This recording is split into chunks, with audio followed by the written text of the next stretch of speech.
Hello and welcome to another exciting episode of F-Stop Live. I am your host Pakamani and I'm coming all the way from Komani in the Eastern Cape and bringing you another exciting and exhilarating and enthralling show where we're going to be talking about elegance and eloquence. And we have a very few guests that we have today. Again, like we have to do it here on F-Stop Live, we make sure that we actually have all the details that just matter.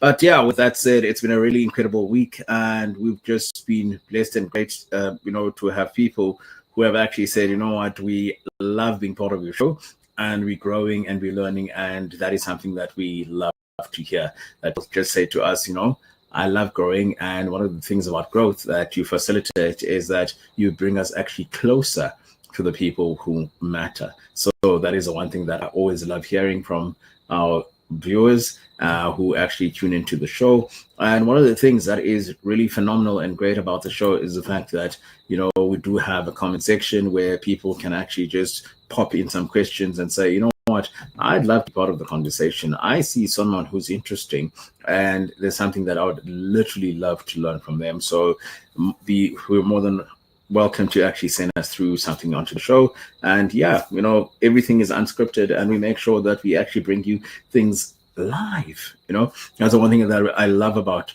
lives is the fact, or love about this show is the fact that nothing here is really scripted except the script itself. The script of life that actually deals and keeps giving is something that is exceptionally phenomenal, dealing with creatives from all over South Africa. And, maybe one day we're going to say, okay, let's just take this a bit beyond.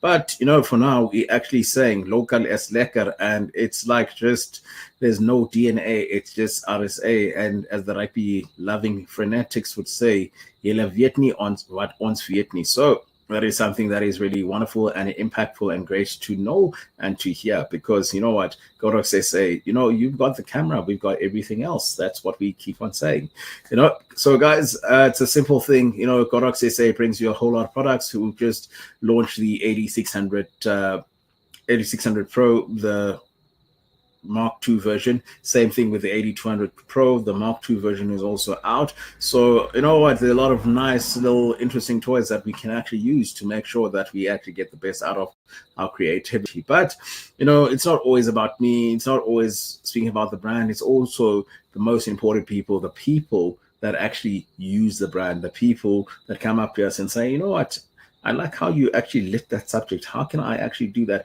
Well, we do also have what we call the free training. So the free just go on to www.co.za and go to the tab that says free training. Go there and register. And yes, we'll definitely pop into your area and make sure that, you get a bit of a hand experience in terms of how to use the very Godox products. But, some might say that I love the sound of my own voice. Maybe I do, but I do think it is time to bring in our guest for the day. So his name is Sivu Matsiliza.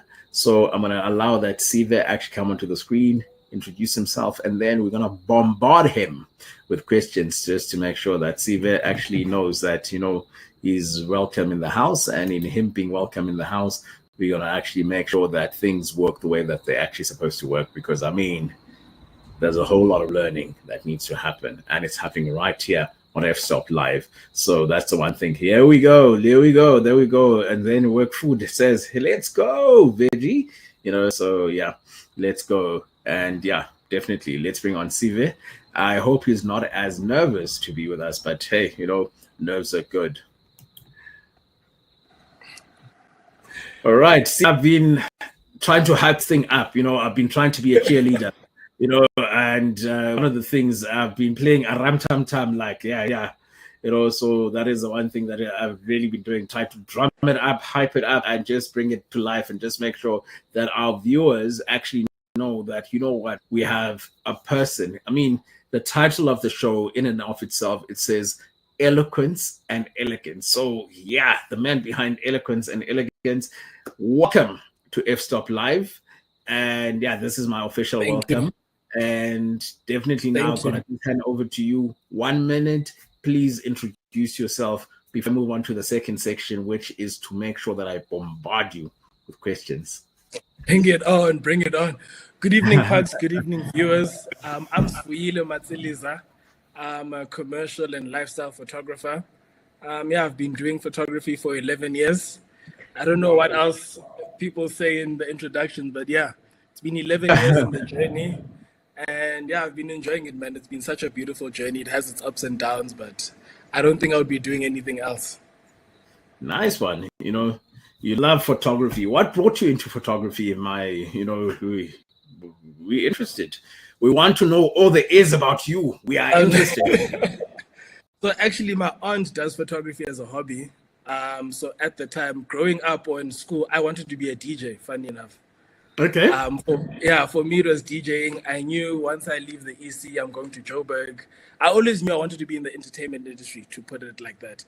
So, but a few years before that, I think my aunt gave me my first camera and laptop around 2011.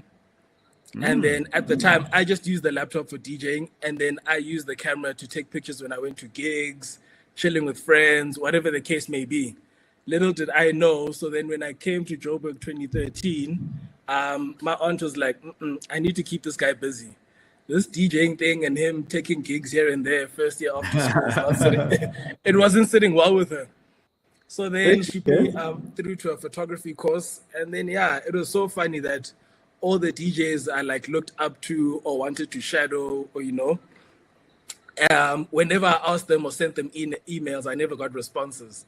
But when I started taking pictures of them and showing them, it was like, oh, dude, here's my number. Please send me that picture. And I was like, hey, whoa, what's happening here? So I just started getting more opportunities. I started getting more opportunities for photography than DJing. And then a few months down the line, my brother was like, yo, start a business. I think there's something here and let's see where it takes you. And now we've been 11 years deep. I like the fact that, family has a great essence in terms of your story. And I have to ask this before you also get bombarded by other questions, before I get into my grilling session. Is Sivu married? I'm not married, but I'm in a relationship. Okay. Yeah. So, no, there's a reason for that because, it's either we ward off potentials or we keep away people who would actually say, well, I see myself having a chance. So that's what I think. So it's really great that now people actually have an understanding that Sivu is not available. All right. So Sivu, I'm going to move on to my section before we get serious, and this is the this or that section. So how this or that works is I'm going to give you two options. There are 10 questions that have two options. So you have to choose one of the options that suits you. So that this is one of the ways in which we get to know you through our way, not necessarily you telling a story in terms of the story that you want to tell. Right. So number one. Before we get started, I just wanted to give you a correction there. It's Sivu, not Sivu. Sivu.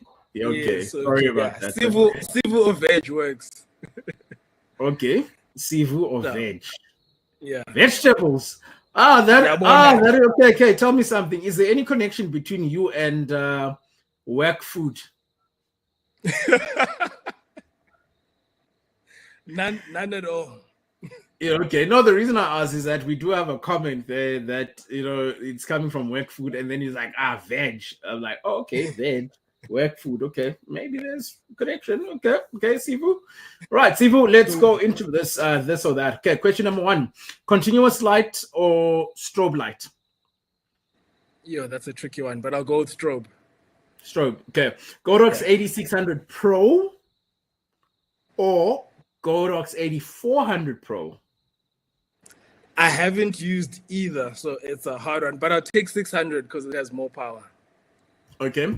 Softbox or umbrella modifier? Softbox. Softbox, okay.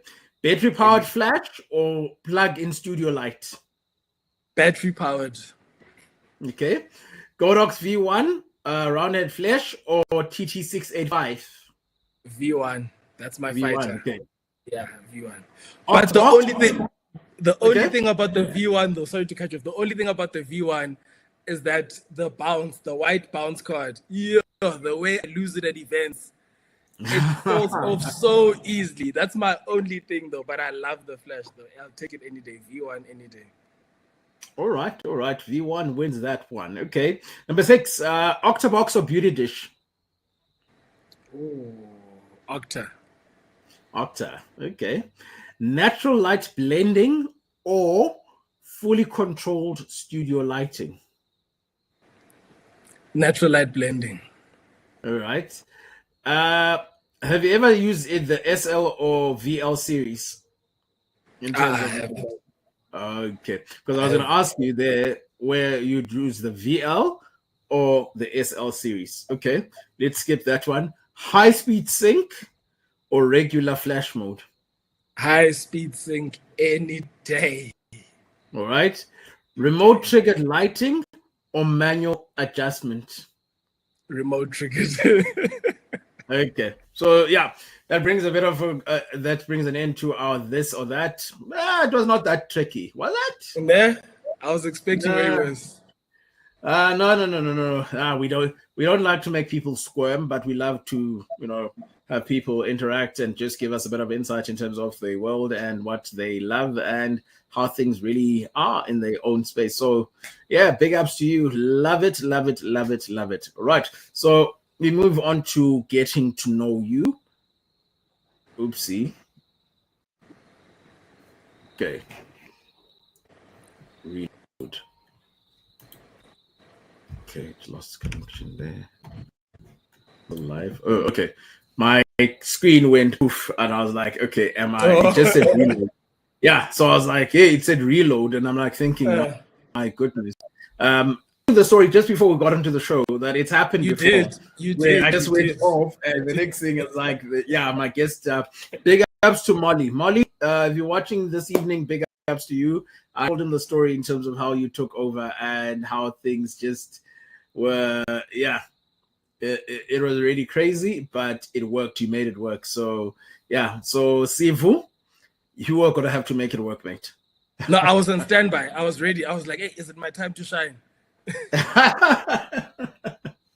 Yeah, so yeah, this is some of the things that actually happen, and I love when all of this happens because at the end of the day, wow, a lot of things just become really great. So yeah, big ups to you when it comes to that, and yeah, there are a lot of things that So tell me something. You got into photography, you could say in a way it was by chance, but at the same time, as much as it was by chance, it's something that you enjoy yourself, Definitely. What is the one thing that you'd say you enjoy mostly about photography?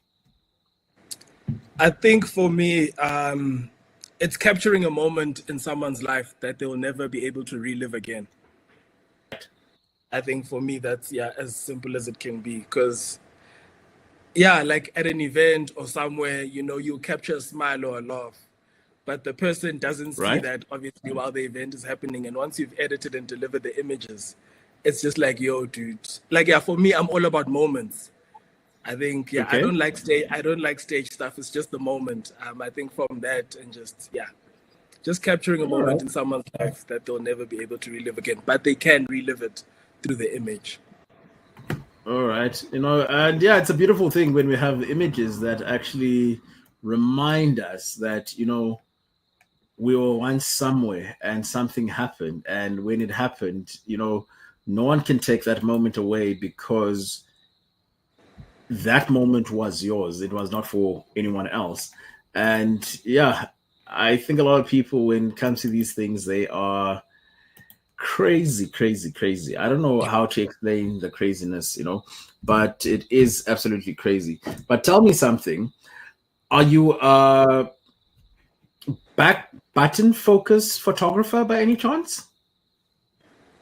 Sometimes, not all the time though. I'd say sometimes, especially if the subject are further away from me. Let's say I'm on a 70 to 200 and I want to just keep that focal length, I want to keep that focus, and I still want to zoom out. So I'll just zoom in and then I'll back button focus and then zoom out. But it's not something that I always do, I won't lie. Okay. Because some people are like, no, I'm back button focus. And like, oh, okay. This is interesting. You know, Well, it depends the on the reason I asked circumstance. you, I had a situation just on Tuesday, and I was using someone else's camera, and so for the love of, I'm trying to focus this thing, and the person didn't say, okay, listen, my camera is back button focus, up until I was returning the person's camera, and they were like, I tried with all my might to, And it wasn't focused. you know, so then I had to go prim and proper with the eye. And to make matters worse, where I was, the lighting was not so sufficient that I could actually pull off the things that I wanted to pull off. And it was challenging. But, you know, as they normally say, if we don't give ourselves the opportunity to learn and actually work under pressure, then it becomes a situation where we never learn. You know, so it's a it was a nice learning curve in terms of that, but it's not about me. And yeah, so the one thing that I want to get into is that, you know, started shooting. How much support do you think you had outside of family at the time that you had this idea that I want to shoot? I think at the time it was there, but my friends were just broke, to be honest. My friends were still in school, or they just got into varsity. So as much as they wanted to support me, they didn't. But I would say family has always been my backbone. I think when I started off, my brother used to tell all his friends that, yo, my brother's a photographer. And most of my gigs when I started off, like my weddings, events, were through my brother's friends, who at the time were like just started working. Some of them were in corporate, some of them were managers at agencies. So I think, yeah, like as much as my friends wanted to support, I mean, liking my pages and sharing my work, I think that's how much I got. But now that I've got friends in spaces where they can give me opportunities, I think where I am in my career right now, I'm getting so much love from friends, family, and just people who've always been about my work, and even new clients that have never seen or heard of me before. All right. Which is the one genre of photography that initially drew you to say, you know what, that could be something that I enjoy? That's an interesting one. I don't know. It's a bit of both. I would say it's portraits, though. It's between portraits and landscapes. Okay. Yeah, it's between portraits and landscapes. I think I've always liked portrait photography. And I think also being from the EC, I think, you know, we're surrounded by beautiful places and mountains. I used to love actually chasing lightning strikes and capturing lightning storms. I think that was a thing in the early stage. You love to flirt with danger. Yeah, no, that's me. Living on the edge, adventure. I mean, that's me. That's me. And I am going to expose you that you're a person who loves to flirt with danger. I am definitely going to expose you. I'm going to do something right now that you might not have foreseen, but I'm definitely going to do it. I am going to expose you. And I love how we do some of the exposés around here, but I am definitely going to expose you because I'm worried. Wow. I'm worried. Why are you worried? I'm going to add this to the stream just now. Why are you worried? Here's something. You love danger. You love danger. I'm going to bring something up onto this. I wonder which picture you're going to bring up. Nazo? There we go. You love to flirt with danger. There we Definitely. Go. This picture, was this taken during COVID or? Yes, sir. That was during COVID-19. A friend of mine, Umlu, the pandemic had just started, and obviously photographers were at home, not much to do.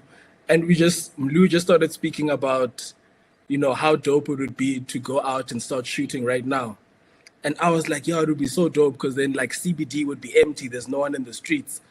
And then Mlu's like, no, but what do you shoot in the streets if they're empty? But like, because you've never seen Johannesburg or CBD empty. So it was like, it would be dope. Maybe the people are at home, So also so it was a thing of we'll get some nice cityscapes, let's see how it goes. And then Lou was like, beyond just getting empty streets, I think this is a moment in history that needs to be documented because it'd be down in the history books. I think it's bigger than just what we're experiencing. So, and then we managed to get our permits. We managed to get permits that allowed us to shoot and go out in the streets.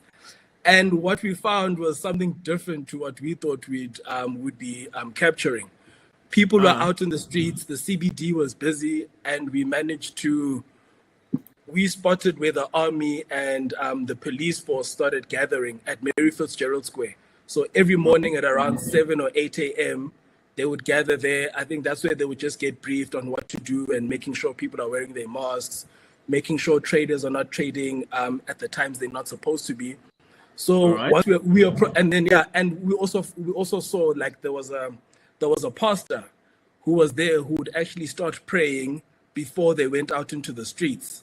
So so then from there we just started approaching. We asked if we could speak to someone, and then we told them that we are photographers. We're not journalists, but we are photographers, and we just want to capture what's happening in the country right now. And also, I think there was a point where the army was also painted in the bad light. But for obvious reasons, there were videos that went out of people being mistreated. But we also wanted to show a side that people weren't seeing on social media, where it was the army was going out to make sure that people are just, sticking to precautions, wearing masks. And we got to walk around the CBD with the National Defense Force, which was crazy. Okay. Because generally, people see the army, and the next thing when they see the army, they're like, oh, okay, no, that can't be me, what's really happening, So it's like, it's crazy, it's like trying to work with the guys from the CIT unit. Yeah, true. And I mean, I think that's still something we still want to exhibit those images and tell the stories, I think, a bit more. But that's actually one of my favorite images that I took during the pandemic. No, definitely. This is something that we speak about in terms of, history will judge us for the way that we tell it, and I am grateful that you've come up with an angle. You said, we were working with SANDF, we were doing these things, and it's a really beautiful story to hear because, as you said, again, you mentioned some of the barrage that they would actually receive as a result for the so-called mistreatment. But no one sees how things started, but people see the back end that they've been aged to see. So that's one of the things that, is there. But, we have questions. Like, as I said, guys, if you're watching, you guys, please, some questions into the comment section. Let us know. What would you like to know from Sivu? And say, Sivu, I see this picture and it's really phenomenal. So what is it that you'd actually like to ask? But the next question I'd like to ask in terms of all of this is that how do you balance your photography life and your domestic life? I play golf. All right. I won't lie. Okay. I think some things we like. I think some things we look down upon or that we don't do as creatives is like take care of our hobbies or make sure we have a life outside of our careers. And then I think it's been a 3-year journey where I picked up clubs and started playing. And I think for me, it's just a nice work-life balance because I think the golf is the fun and it's just time to unwind and just detach from the world. I put my phone on Do Not Disturb. I know once I've played on the course, I have no other excuse. I need to work. If I've played 9 holes, if I've played 18, I just know, okay, you've had your fun. Now let's get to the work. And I just think with golf in itself, there's so much you learn just about yourself, just about life, and I just reflecting. Sometimes I'll be on the course and I'm thinking about tomorrow's shoot, or I could have done this shoot differently, and I'm just like, detach. This is not the time to be debriefing. So yeah, I think golf has just been just another essential part of my life where I've just toned things down a bit, because you can find yourself in the rat race, always trying to get clients, trying to get edits out, and it doesn't stop. It doesn't stop until you give yourself the time, until you tell yourself that, yo, my working hours are like this. I mean, as photographers or whatever, we are going to be editing throughout the night. But I think for me, just to give myself, that excitement and just something to keep me going, I dabble in a bit of, Right. Just need to put up two comments. Well, one is a comment and one is going to be a question. So, So this is a comment based on the last image of yours that we saw. That says, "What an amazing image. We stand by our leader." And it's something, you narrated it very well, in terms of people just understanding a bit of what was going on there.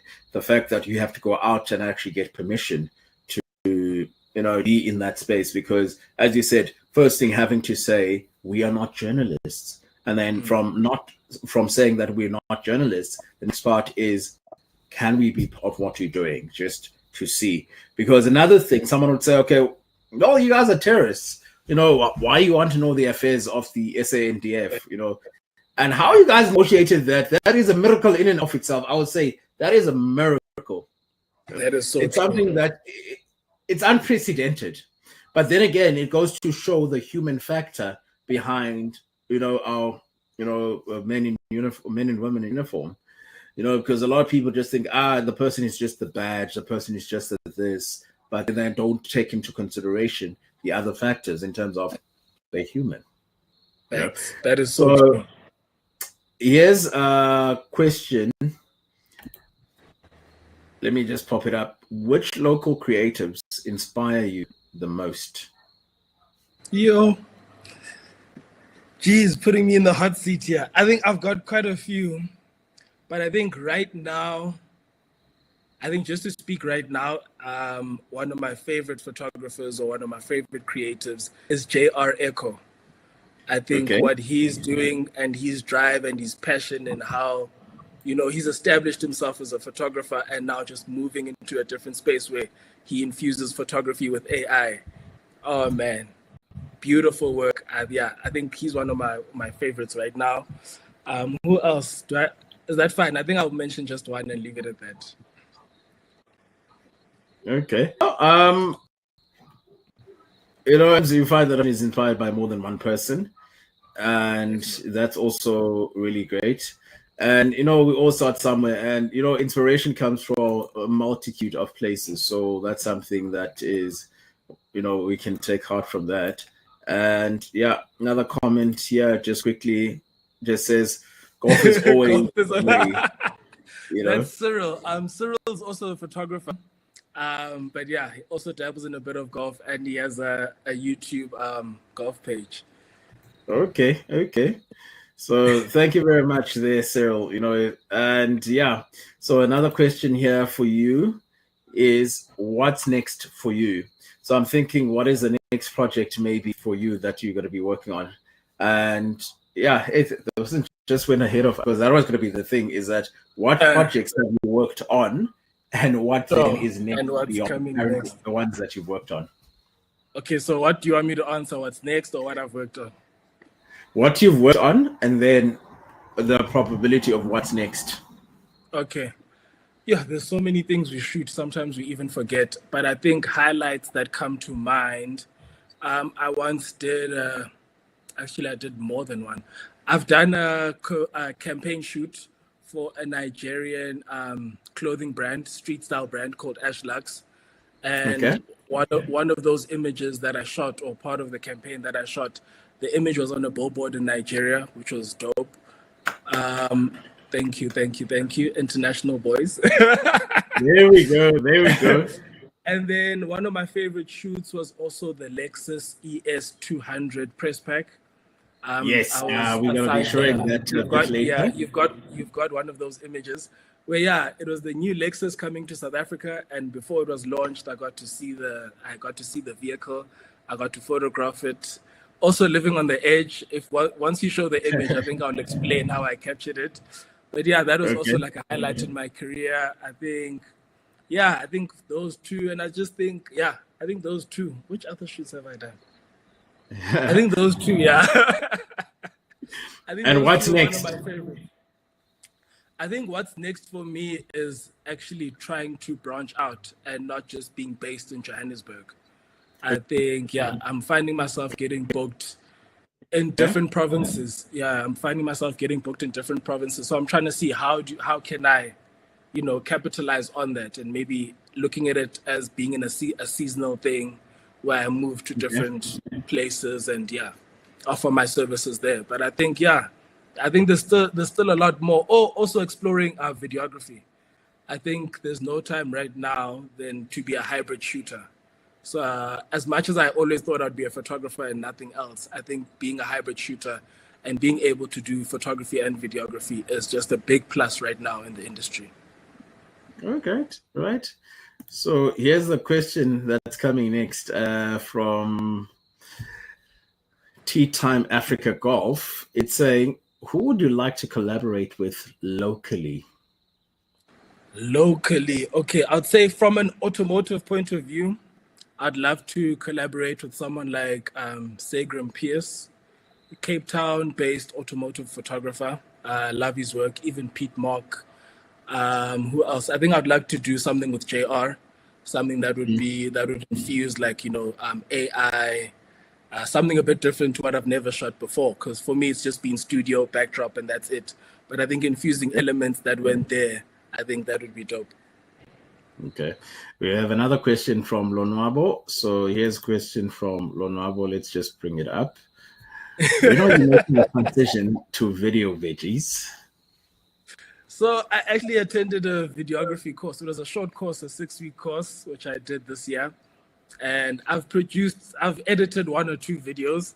I think imposter syndrome has been by the neck right now, where I'm overthinking, like, yeah, is it worth posting? Is the edit good enough? But I think right now I'm just working on my skills. Before I start taking on client work or just doing a bit more in the video space, I think I just need to equip myself and just, spend more time in the space. All right. So let's just take a bit of a break from the questions for now and yeah, look at more of the work that you've done. This one is quite a profound one. Reflection time. Let's get it. Yes, definitely reflection time. Yeah, I call it reflection time because, yeah, a lot has happened. But, Definitely. as we normally say, that images are timeless. So, yeah, take us through this image. So this was a studio shoot that I did with Keenan. I think he just wanted to update his PR images. And yeah, I think we had gone through the looks. We had so many looks that day. And I think we decided to switch it up and do something a bit more moody. And I think the guys who were assisting me on the job also made it a bit easier to do. Yeah, this was just literally a PR shoot that we were doing. And it just got to a point where we just played around a bit more and just got a bit creative. Mm. Yeah. And when you look at this image today, for you, what does it represent when you look back to the time it was shot, where we currently are at the moment? Oof. I think it represents a legend, man. It represents someone who was really about South Africa. It represents someone who really loved music. And I think at the time, you never in the moment of like this person could leave us anytime soon. You take things for granted. But now that I look back, I think I could have done maybe a few things differently, because I think my relationship with Keenan went from where it was just work to a point where he just accepted me as someone he could hang out with and spend time with. And for me, I was just like, yo, why would someone this huge and someone I used to look up to and see on the TV want to chill with a veg? And to tell you a funny story, I think I shot for Keenan for like not more than 3 months, which was around 2018, 2019. Okay. And that was like around the peak season. It was around silly season, like from October to December or something like that. And then after that, I think the following year, like Feb, March, he got back to me and he was like, "Yo, Veg, you so good at what you do, but unfortunately, moving forward, I want someone who can take photos and videos. And right now, you coming just to be a bit too expensive for me." And then I was like, "Yo, Okay. okay," but like, and he was like, "But other than that, I'm still keen on working with you. If you need someone to talk to, I'm here. If you want to just come through to my place and play a game of FIFA, I'm here." And I think for me, that just spoke to, it was more than just like, "Yo, you're too expensive and this is the end of the relationship." It was just like, from a photography point of view, I need something that's going to work for me in this way, and I don't think you can deliver that, but it's not the end of our relationship. Which I think with many clients or people that you shoot with, it's hard to find something like that or someone like that. I think if someone finds you too expensive, I don't think they'll tell you you're too expensive. They'll just say, "Oh, I'm not liking the work anymore," or "You're not doing the things for me, I'm moving on." So I just think also, and as what you spoke about, I think being human more than anything else at the end of the day, just being able to just pick up the phone and say, "Yo, dude, this is the direction I want to move in." And yeah, me moving in that direction doesn't mean like we have bad blood now. Okay. No, I love that. And, one of the things that we definitely, get goosebumps about, as I said, now we talked about a person who is no more, sure, fair enough, but, the legacy left behind and the honesty as you speak about it, you don't really get a lot of people who give you that insight in terms of saying, you're not saying that you're expensive, it's saying, I would love for you to evolve with me. And that's what now I think one of the reasons why Lona was asking the question, when are you making that transition, and at times things happen, and one of the things that we love the most is that having people who just put us on a different platform. It's really phenomenal. But I'm gonna make a quick transition myself and bring on the next picture onto the screen. And yeah, you are going to take us through this as well, because I mean, you took the picture. It's stunning. Cool. It's vibrant. So It's this just goes back to eloquent. that campaign I was speaking about. That so this was the same shoot, but the different image was used for the billboard. So this was the Ashlux Paradise campaign that we shot in Cape Town. Yeah, one of my favorite shoots. And I think, yeah, this and I actually used natural light in this image, and I All just right. used I just used the translucent side of the reflector just to block the sun on the right. Okay. So Nice one. and this image was taken at a house we were staying at in Camps Bay, because we had like a location shoot, and I think we chose also the house that we stayed at to also like use it as part of the shoot, because besides photography there was also like videos that were being taken. So yeah, this was like early morning actually. I think I was between a 70 to 2, I think I was on a 70 to 200. And yeah, I think also the model was just also phenomenal to work with more than anything else. I also love models who just know what to do, and you don't have to direct. You don't have to direct. Yeah, that was going to be the next question, is that do you train your models in terms of what to do? Because I am going to ask a question. Cool. You work with I do model. communicate. Sorry? Okay, when you work with a model, and it so happens that you pick up on your end that, I can't work per se with this makeup setup. Sure. Do you speak out with the model, or do you have a word with the makeup artist, or do you like, I'll see what I can do in post? What do you do? Funny thing is, I won't lie, I don't even pick up those details.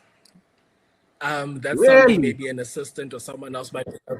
Sometimes I even pick it up in post. I won't lie. Like for me, when I'm behind the camera, I'm just looking at, are my settings correct? Is my composition the one?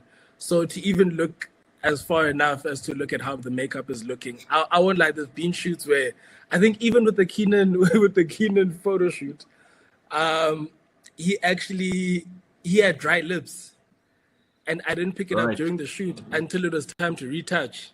So it's Okay. things like that. But to answer your question, I think I'll speak to the makeup art. To be honest, I'll speak to the makeup artist and see what we can do to maybe do something different or fix it up.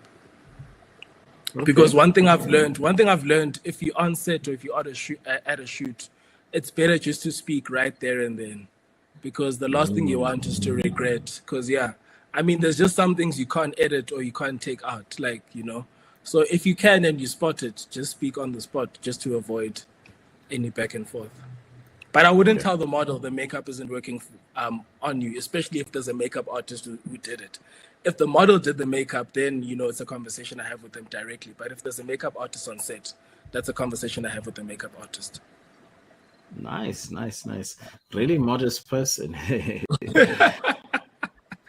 No, the reason I have to ask these questions is that there are times where it is a person is looking like, you know, that their face was, you know how we normally have the dip in ice creams, like they were dipped there. So it's bad, but at the same time, we then have to ask ourselves, you know, what's going on?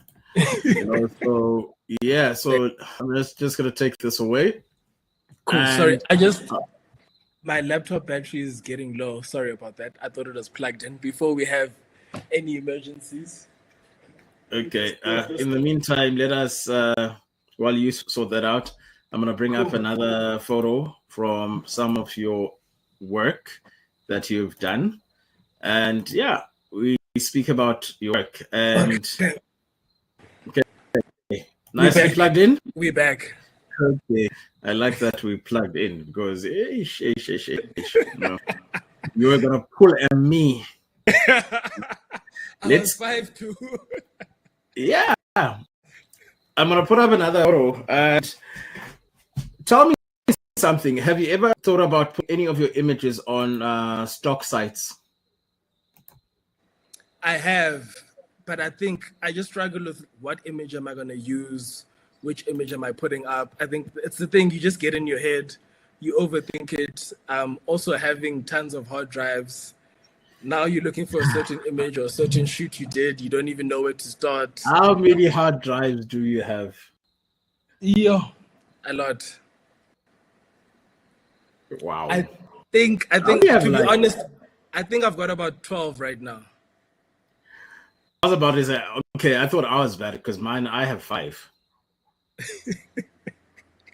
If you want to, I could bring them for you and show you. No, it's all good. It's all good. Here's a photo. I like this because the rain effect, the lights that I see there, like. That's so true. That's so true. I think this was the Kyalami 9-hour, which is a 9-hour race that happens. Actually, there's one coming up very soon. And it was my first time shooting it. So I shot this last year, December, and I was shooting for the Into Africa team, specifically for this team. And yeah, this was the qualifiers. It was the qualifiers the day before, so on the Friday. The main race was on the Saturday. So it started raining, and I was just like, yo, man, these cameras say that, you know, they weather resistant. Yeah, so it was time to put it to the test. And I just knew shooting a night race with rain, it's like things that I've seen like in movies, or it's scenes that I've seen from other automotive photographers. So when I got the opportunity, I definitely danced in the rain. I just made the most of it. Okay. Would you consider yourself a spy photographer by any chance? Because the reason I asked that question, there was a recent article about spy photographers that are used in F1. What's a spy photographer now? So what these guys do is that they literally go and take pictures of opposing cars and motors. So when these guys are getting ready, they have their 72-200s or 150 to 600, and these guys are crazy. No, we don't do those things. All right. Which is going to bring me to my next question. You know, apart from we've seen the pictures here, take us through your gear that you use. Cool. Right now, I am a Nikon or Nikon guy. I've always been for the past 11 years, but I think I've used Sony, I've used Canon, but I think in the future, I'd love to move to Sony. I once used a Sony A7R3 for a behind the scenes. I was shooting behind the scenes for a Netflix film. And I just think the focus that I got from a Sony was insane. I remember shooting outside a house. I was outside, the subjects or the characters, the actors were inside the house, and there was glass. Number one, there was glass, and they were walking. So I was using the continuous focus, and I was shooting on an 85 on a 1.8, and I could still get crisp, sharp images. So I think from then, I just, fell in love with it. But being so heavily invested in Nikon already, it's like making the switch would be it would be a difficult one. I won't lie. I love the question from Webfood. Yeah. Here's a question. No, unfortunately not. I've never found it. I've used Sony, Canon, Nikon. I've never tried it. I've never had the opportunity to try it. But if the opportunity comes my way, I would never say no. Okay, fair enough. Exactly. I won't use my biased opinion on the matter. I won't use my biased opinion. But I've already given you my opinion by saying I'm not going to use my biased opinion. No, I see where you are. Just to take you through my gear, I've got a Nikon D750, I've got a Nikon D850, I've got a Nikon Z6 Mark 1, I've got a Nikon Z6 Mark 2. And then I've got a Nikon, I think it's a F30. I've got a Minolta film camera. And then, lenses. I'm surprised that you've never tried Fujifilm if you've got that Minolta. Well, maybe one day. And then, 2470, 70-200, 35mm, 50. What else do I have? A fisheye. But I think the main lenses I use, I won't lie, is the 2470 and the 70-200. I always use two bodies, but I'm trying to move to a space where I use one. F4 or f2.8 works? 2.8. All of them are 2.8. Nice. So currently shooting with two bodies wherever I go. I've heard. I haven't had the opportunity to try the Mark III, but I've heard. I think Nikon once gave me the Z8, which I really liked. I really enjoyed playing around with that one. I also used the Z9 actually a few weeks ago for a wedding, which I really enjoyed. But it's a very heavy camera though. I like the Z9, but it's so heavy. I think I was shooting a 15-hour wedding. After that, my hand couldn't take it anymore. And I think that's where I also transitioned. I think I was shooting majority on the Z9, but by the time the reception came through, I switched back to the Z6 because my hands couldn't take it anymore. But I'm really keen to try out the Mark III. I've heard nice things about it. And also someone who has the Mark 1, Mark 2. Okay, it's only a matter of time. Yeah, moving on the light side, what are you using there gear-wise? Cool. Gear-wise, I'm using for studio stuff. I use Pro Photo lights. I use the 8A Pro Packs. So I've got 2 of those, and I've got 4 heads. And then beauty dish, strip. I've got also I've got a huge softbox that I hardly use because it's so huge. It needs like 3 people to set it up. QRP 120 or the 90? No, Pro Photo. I think it's okay. No, I'm just seeing the one in your background over there. So that's why. So, and then, I was getting to that one. And then my recent purchase was the 8600. And then I got that BM or Pro? I think it's BM. Yeah, BM. And then that guy at the back there is it's a parabolic 120 centimeters. Okay. So yeah, so I've recently joined the Godox family when it comes to strobes. I think one of my friends, Umlu, he uses a lot of Godox products, and I think why I why I got Godox as an additional strobe or flashes that I use is that I really wanted something that I saw his high-speed sync images and also the power of the 8600. I mean, if you're shooting during the day, I think there was a shoot that I was doing at 12 o'clock midday. But if I showed you those images, you wouldn't say it all. And I think for me, I just fell in love with the high-speed sync and what you're able to capture, especially outdoors. I think my pro photo lights work if I'm in studio. But now what happens when you're on location? And I'm finding myself on location more than inside the studio. So I'm also looking at like expanding my Godox products, definitely. I really want to try more of them. So far, lighting wise, I just have the V1 and the 8600. Okay. Let me just get another image. Like you've got so many images, so let's see what we can bring out from your collection. Because yeah, no, 11 years is a very long time, Pakamani. Yeah, it actually is. So this is me now taking you back to a bit of your beginning, hopefully, because you will tell us in terms of when this particular image was taken. So I'm going to bring that up, because you said you do love a bit of landscape. So yeah. Yeah, so this was a while ago.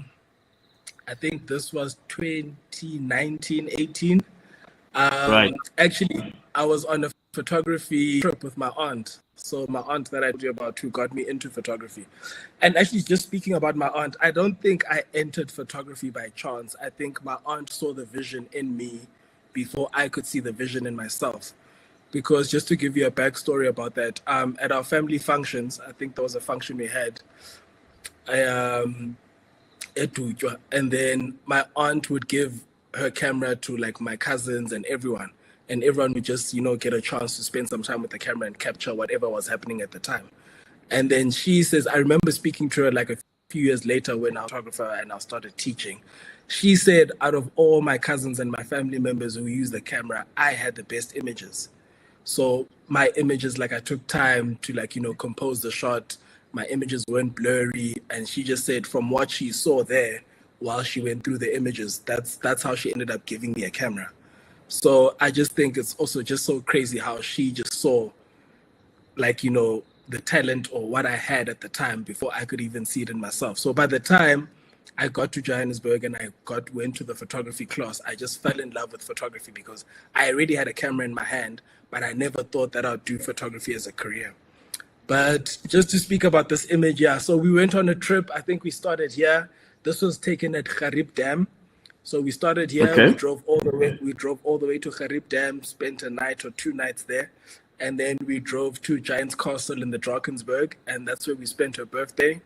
Woke up, we would take landscape images. I think we also spent some time in a vulture hide, where you drive all the way up on the mountain, you get into a hide, they give you like a bucket of bones. You put the bones at the edge of not the edge, but just along the mountain where you want the vultures to come. You sprinkle them there. You go back to your hide and you just wait for them to come, and then you just start capturing images of the vultures. So yeah, my aunt is very into wildlife. Yeah, she loves wildlife photography. She takes amazing images. So whenever we have a chance. So she's a photographer as well? No, she's a doctor. She does photography as a hobby. Okay.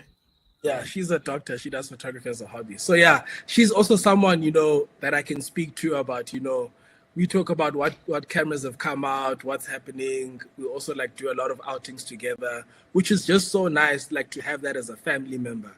I think, yes, you find people in the community or in the photography space you can do it with, but I just think having that person who saw the vision in me and being able to speak photography with her and go on such trips, I think it's just, yeah, man, I'm blessed. So Garib Dam, that's what we do. She uses Canon. I think, yeah, her collection is crazy. If you'd see the lenses and bodies she has, you think photography is a full-time job. No, definitely. The one thing one thing I enjoy about photography is just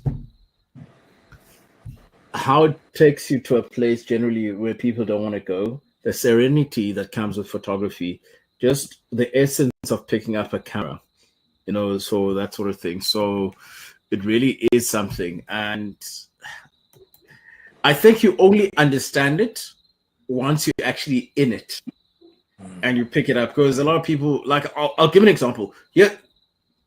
Here's a question for you. When people say you are spending too much on photography, what is generally your response? I think it's like anything you do is expensive. Any career you go into is expensive. Any sport.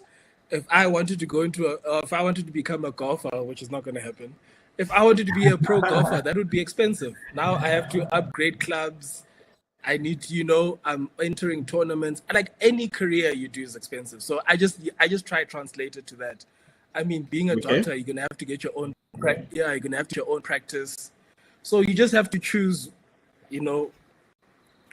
what aligns with you. But for us, I think we do get touched as photographers sometimes when people downplay our rates or don't value our work and what we do, because at the end of the day we've invested time and money and the equipment is expensive, guys. Like a 24 to 70 mirrorless lens going for 50,000-60,000 rand is no joke. And I'm just like, I think sometimes, it just sucks that out of all the professions and out of all the careers, sometimes we feel as creatives, we get looked down upon because people are just like, oh, you're just clicking a button. But I think it's more than that. No, that's crazy. We do. Like someone bluntly would say that to you, is like, you're just clicking a button. Shit. Yeah, it's just like, dude, why are you charging me so much when you just wow. Yeah, wow, no. I was not expecting that. Someone just says, just out and out like that. It's tough. It's tough in these streets. But I think that's where you just stand your ground. I think you also know what's for you and what isn't for you. So I think I'm also at a space where, you just need to find the peace within yourself to take jobs that are for you. You don't have to take everything that comes your way, and you don't have to negotiate with every client that wants to work with you. And I think just finding that balance. I mean, in the beginning, you take everything and anything, but I think as you grow, you just have to start to see your own value in terms of the things you do. Right. Exactly. You spoke about this project earlier. There we go. So this is. If I'm not mistaken, this car is in motion, and you are also somewhere, and this car is in motion.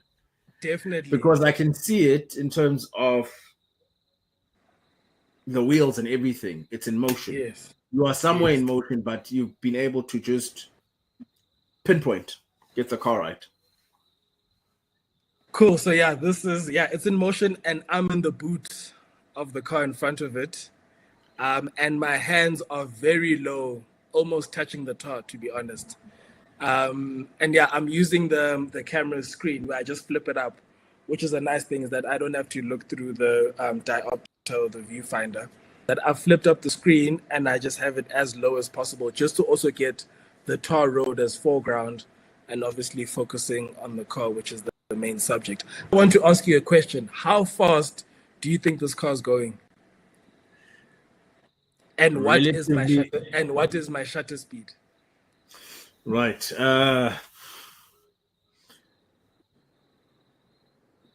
Okay, looking at the image, I'd say shutter speed is like 125. The car would roughly be moving at about 100, 120, right about there, but it's not less than 100 kilometers. Cool. Can I break it down to you? Please. Hey. This car wasn't moving faster than, I'd say, max 60 kilometers. I think we shot this at 40 kilometers an hour, 40th of a shutter speed. Wow. Yeah. But you've created an effect where it looks like we are moving at a very high speed. Yes. Yeah, no, definitely. So I think with cars, if you want to show that motion, yeah, I always try and match the speed of the shutter speed to the speed of what the car's going to get that effect. And like, yeah, sometimes with rolling shots, you just have to go way slower than what you normally do. Some people even go to a 25th of a second. But I think for me, my hands are just too shaky for that one. But yeah, this was shot between 40th. Yeah, I think it was 40th of a second. Lovely. Yeah.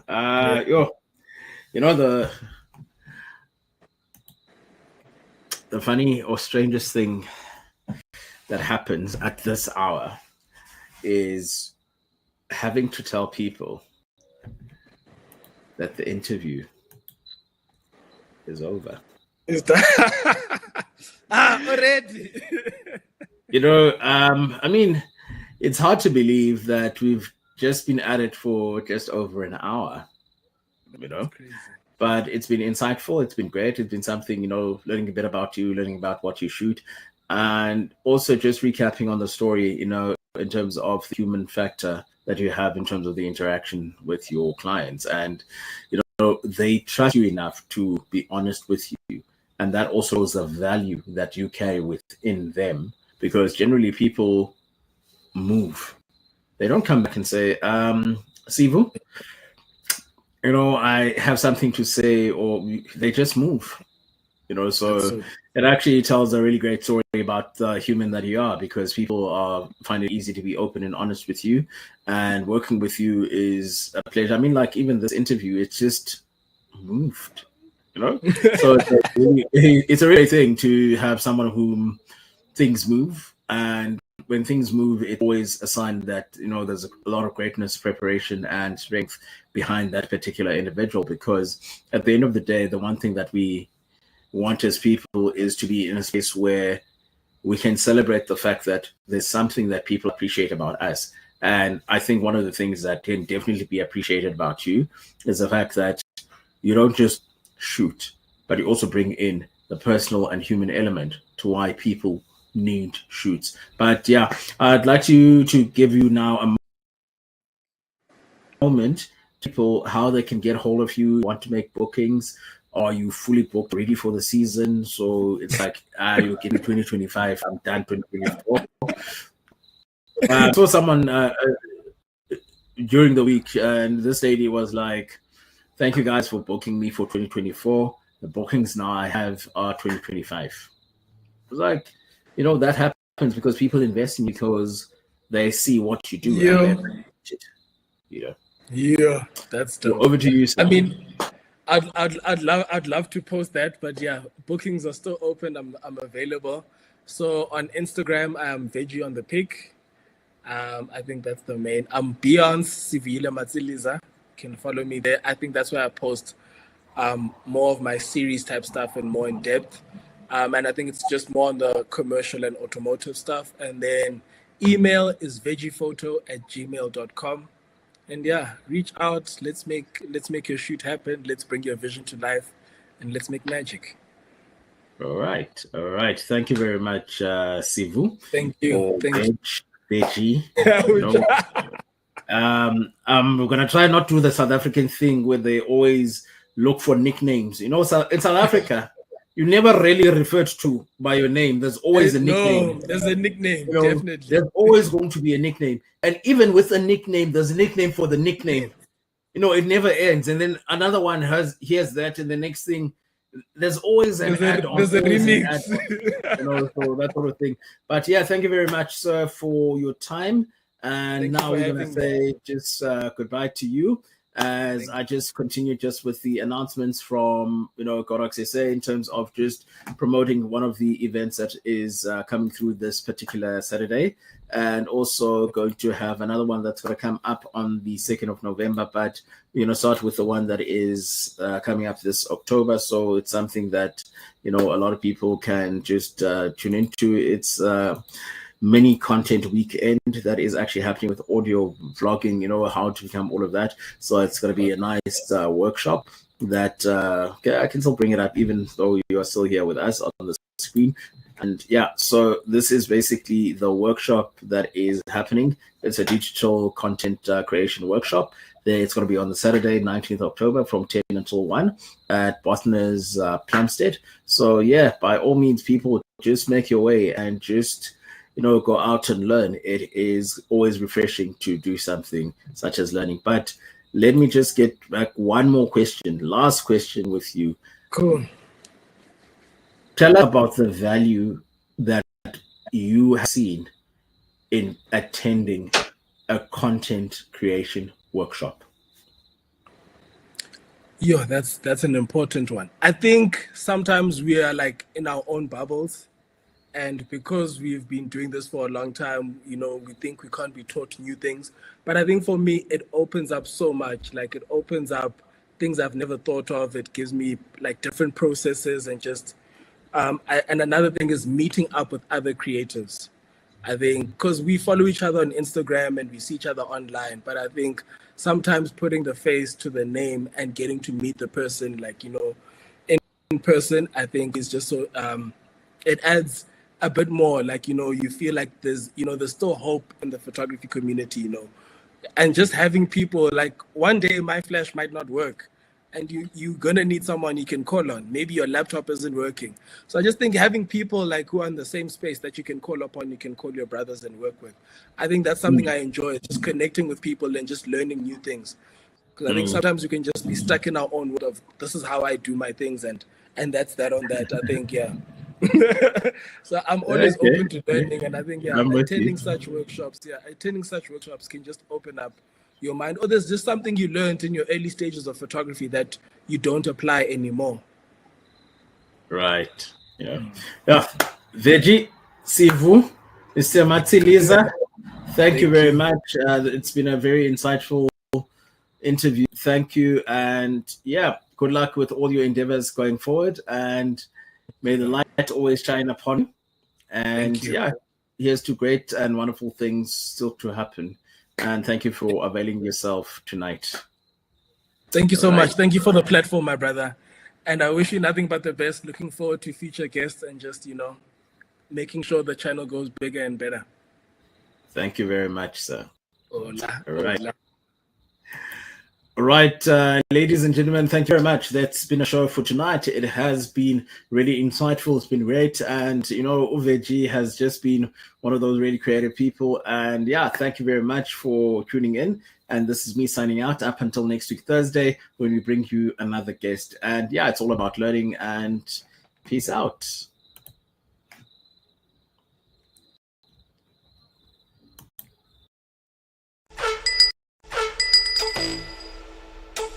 I want the sun. Operation Night 2D. Copy that.